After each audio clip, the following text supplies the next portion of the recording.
Sir ఒకటి ఎవరి party గురించి వాళ్ళు మాట్లాడతాం, ఎవరెవరి పరిస్థితులు బట్టి ఎవరెవరి విధానాలు బట్టి మాట్లాడతాం. దీంట్లో మీ మాటలు మీరు మాట్లాడుతున్నారు, నాది నాకు తప్పదు, ఖచ్చితంగా మాడాల్సిందే. కాబట్టి ఇక్కడ మొహమాటాలు తావలేకుండా మాట్లాడేది డిబేట్. సార్ నేను సింపుల్ గా ఒకటి అడుగుతున్నా, జగన్మోహన్ రెడ్డి గారు 5 లక్షల ఓటుతో గెలిచారని ఎట్లా గెలిచారు సార్? తండ్రి పేరు చెప్పుకొని నేను రాజశేఖర రెడ్డి గారి బిడ్డను, ఆయన హఠాత్తుగా చనిపోయారు, దురదృష్టవశాత్తు ఒక ఉన్నట్టు చనిపోయారు. కాబట్టి నేను ఆయనకు సంబంధించిన సార్ వారసుడిగా నేను రాజకీయాలకు వస్తున్నా, నన్ను ఆశీర్వదించండి అని ఆయన కావచ్చు, విజయలక్ష్మి గారు కావచ్చు. సార్ ఖర్జూర నాయుడు గారు ఏదైతే ఖర్జూర నాయుడు గారి పేరు చెప్పుకోవచ్చు కదా, అది ఏమన్నా మేము చెప్పుకోవద్దని చెప్పామా అని చెప్తున్నారు. సార్ ఉండండి ఉండండి సార్, సార్ రుణమాన్ని చెప్తా సార్, అది కూడా చెప్తా, అది కూడా ఆన్సర్ చెప్తా మీకు. సార్ సార్ ఒకటి, రాజశేఖర రెడ్డి గారు రాజారెడ్డి గారిని ముందు పెట్టుకొని రాజకీయాలు ఎదిగిన వ్యక్తి, కానీ చంద్రబాబు నాయుడు గారు స్వశక్తితో పైకొచ్చిన వ్యక్తి. గుర్తుపెట్టుకోవాలి, రాష్ట్రంలోని ప్రజలు, దేశంలోని ప్రజలు గుర్తుపెట్టుకోవాలి. సార్ రాజారెడ్డి చేసిన గుండాయిజంతో, రౌడీయిజంతో లేదు సార్, అట్లాగే మంగంపేటలో చేసిన దొరతనంతో రాజశేఖర రెడ్డి గారు రాజకీయాల్లోకి వచ్చి పైకి వచ్చారు. రాజశేఖర రెడ్డి గారు ఈ విషయం మోహన్ రెడ్డి గారు కూడా అంగీకరించాలి, మోహన్ రెడ్డి గారు కూడా అంగీకరించాలి. కానీ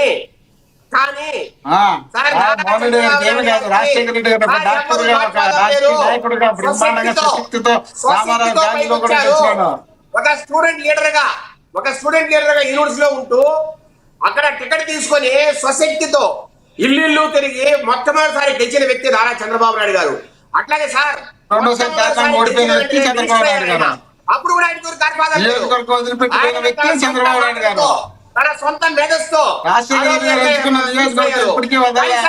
రెడ్డి గారు సార్ గెలిచింది ఇక్కడ, రాజశేఖర రెడ్డి గారు గెలిచింది ఇక్కడ రెడ్డి కాంగ్రెస్ లో గెలిచారు. తర్వాత అక్కడ దాన్ని ఆ పార్టీని సార్ ఇందిరా కాంగ్రెస్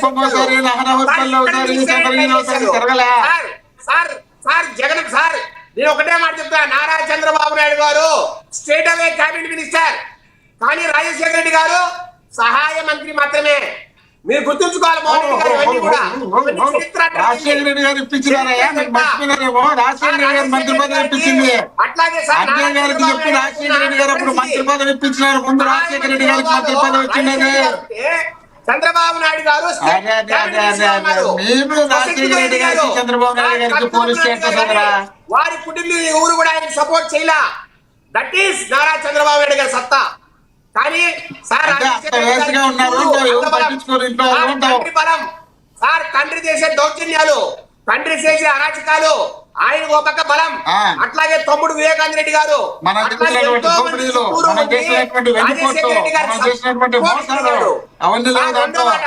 సార్ 1996లో ఆ రోజు కందుల రాజమోహన్ రెడ్డి మీద ఓడిపోయే పరిస్థితి సార్. 90% మించి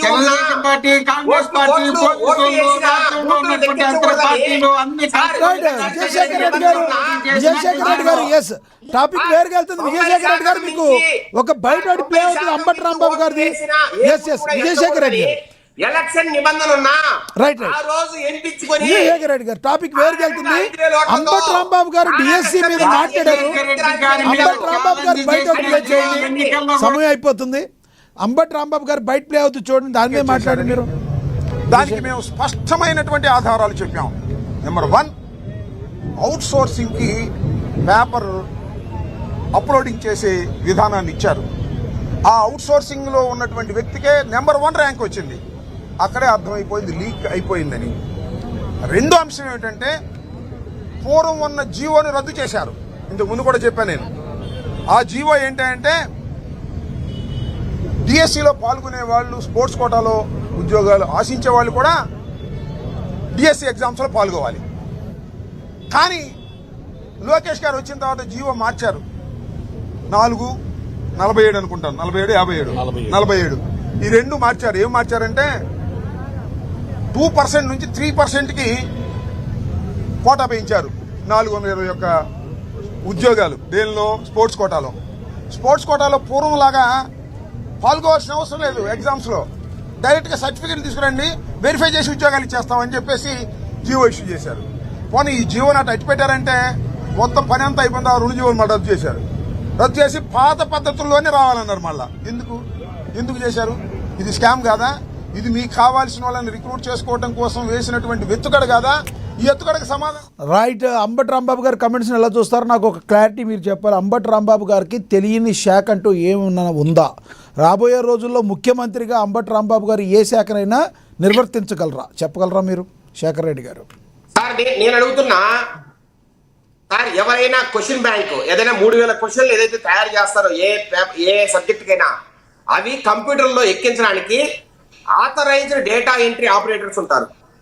వాళ్ళు ఈ రీసెర్చ్ ఈ కౌన్సిల్ ఏదైతే ఉందో ఎడ్యుకేషన్ కౌన్సిల్, దీనికి సంబంధించిన పర్మనెంట్ ఎంప్లాయీస్ వాళ్ళు.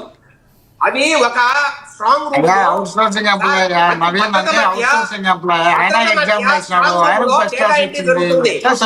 దానికి పైన ఒక అధికారి ఉంటాడు, పూర్తి మేనేజ్మెంట్ బాధ్యత వహించాలా. జాయింట్ డైరెక్టర్ ఆఫ్ ఎస్సీఆర్టీ ఎవరైతే ఉన్నారో అతని ఆధ్వర్యంలో బాధ్యత వహించి వాటిని ఆ క్వశ్చన్స్ ని అప్లోడ్ చేస్తారు.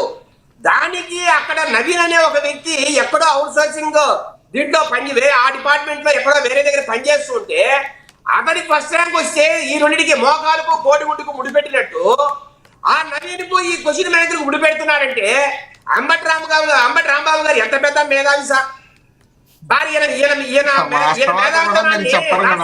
సార్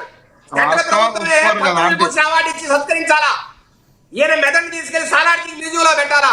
సార్ ఇలాంటి మాటలు మాట్లాడి ప్రజలను సార్ కనీసం తప్పుదారి పడిచే విధంగా మాట్లాడడం ఏ రకంగా న్యాయం సార్? సార్ రెండో క్వశ్చన్ ఎవరిగారు సార్? చెప్పండి. అంబటి రాంబాబు గారి గురించి అడిగా. రెండో క్వశ్చన్ అడిగాడు సార్. అంబటి దెబ్బతో జ్ఞాపశక్తి తగ్గిపోయినట్టుంది శేఖర్ రెడ్డి గారికి. మా జ్ఞాపశక్తి కాదండి, మేము ఇక్కడ వాళ్ళు ఎక్కువ పట్టించుకోం. వీళ్ళంతా శేఖర్ రెడ్డి గారు డిఎస్సి గురించి డిఎస్సిలో అవకతవకలు జరిగాయని చెప్పి వైసీపీ అంటున్న గురించి, వాళ్ళు చేస్తున్న ర్యాలీల గురించి రానున్న రోజుల్లో మీరు ఎటువంటి స్టెప్ తీసుకోబోతున్నారు? సిట్ విచారణతో చేపిస్తారా? చివరిగా ఏం చెప్తారో చెప్పండి సార్. నేను క్లియర్ గా చెప్తున్నా, మీరు కోర్టుకు వెళ్ళారు, హైకోర్టుకి వెళ్ళారు, హైకోర్టు మొటికాయలు వేసింది. అయ్యా ఎవరైనా ఎగ్జామ్ రాష్ట్రంలో